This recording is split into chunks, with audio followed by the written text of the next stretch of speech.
कक्षा 10 की जो हिंदी का पेपर होता है उसमें अगर आपने ये शेड्यूल अपना लिया तो आपको 95% से अपर मार्क्स देखने को मिलेगा। ठीक है, how to score 95% marks in exam.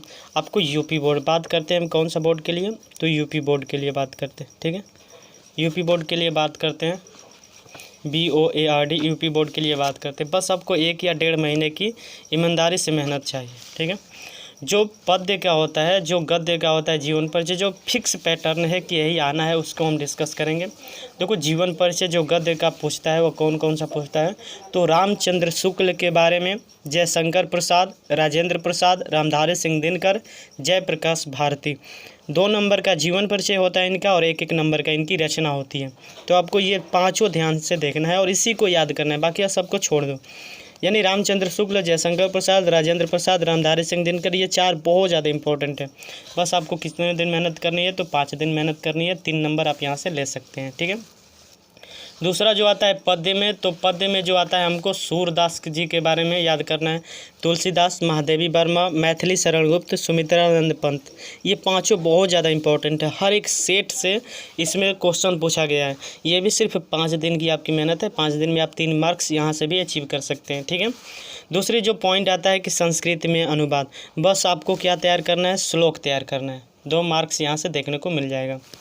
उसके बाद आता है रस, अलंकार, छंद। रस में अभी करुण रस, हास्य रस, वीर रस। अलंकार में आपका श्लेष अलंकार, उपमा अलंकार, रूपक अलंकार, यमक अलंकार। छंद में सोरठा, दोहा, छंद। ये तीनों के आपको बारे में याद करना पड़ेगा, जिससे आपको यहाँ से 2-2 मार्क्स अर्थात 6 नंबर आप यहाँ से अचीव कर सकते हैं। ठीक है, अगला जो आता है बहुत ज़्यादा इम्पोर्टेंट, उपसर्ग, प्रत्यय, समास विग्रह, तत्सम, पर्यायवाची, संधि, वचन, विभक्ति, उसके बाद अनुवाद। तो यहाँ से 19 मार्क्स अर्थात 19 नंबर आप यहाँ से ले सकते हैं। डेली आपको क्या करना है कि 10 उपसर्ग याद करना, 10 प्रत्यय, 10 समास विग्रह, 10 तत्सम, 10 पर्यायवाची, 10 संधि, 10 वचन, 10 विभक्ति और 10-10 अनुवाद डेली आपको करना है 1 महीने तक। यहाँ से आप क्या कर सकते हैं कि 19 नंबर आप यहाँ से गेट कर सकते हैं। अगला आता है निबंध। निबंध देखो 6 मार्क्स का होता है। इसमें जो पहला हेडिंग डालना होता है वो प्रस्तावना होता है और लास्ट वाला जो हेडिंग होता है उपसंहार होता है। तो उसके बाद 3-4 अपने से हेडिंग बनाकर उसमें अच्छे से लिख देना है, आपको यहाँ से अच्छा खासा नंबर देखने को मिल सकता है। खंड काव्य हर एक ज़िले की अलग वाइज होती है। हमारे यहाँ चलता है मुक्तिदूत, आपके यहाँ जो चलता है बस उसके प्रथम सर्ग, द्वितीय सर्ग, चतुर्थ सर्ग और चरित्र वर्णन को आपको क्या करना है, तैयार करना है और यहाँ से आपको 3 नंबर देखने को मिल जाएगा। ठीक है, इसके अतिरिक्त जो हमें 10 मार्क्स का अर्थात 12 मार्क्स की जो आती है कि एक सारांश दे देगा, गद्य से पूछेगा उसमें कि उसके लेखक कौन है, उसका चैप्टर का नाम कौन सा है, उसके रेखांकित अंश की व्याख्या कीजिए और 6 मार्क्स यहाँ से क्वेश्चन आता है और उसमें से 2-3 क्वेश्चन ऐसे भी पूछता है, उसी से क्वेश्चन पूछेगा। ठीक है, तो इसके लिए आपको क्या करना है कि किताब को अच्छे से पढ़ना है और उनके कहानियों को समझना है और उन कहानियों के नाम तथा उनके लेखक के नाम को भी याद करना है।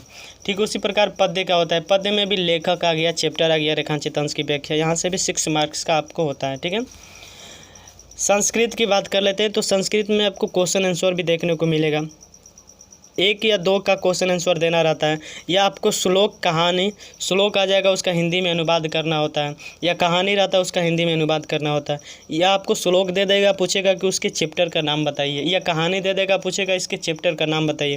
तो यहाँ से 3 मार्क्स का ये सारे क्वेश्चन बनते हैं। ठीक है, अगला पॉइंट की बात करते हैं, सबसे ज़्यादा इम्पोर्टेंट, गद्य और पद्य से ऑब्जेक्टिव क्वेश्चन 10 मार्क्स के आते हैं।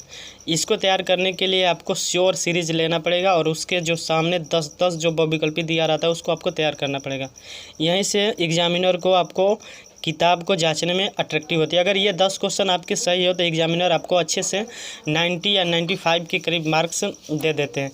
तो इसको आपको तैयार करना है और ईमानदारी से करना है। अगर आपने ये ईमानदारी से 1 महीने कर लिया, 1.5 महीने, तो मैं उम्मीद करता हूँ कि आपका 95% मार्क्स हिंदी में आने से कोई नहीं रोक सकता है।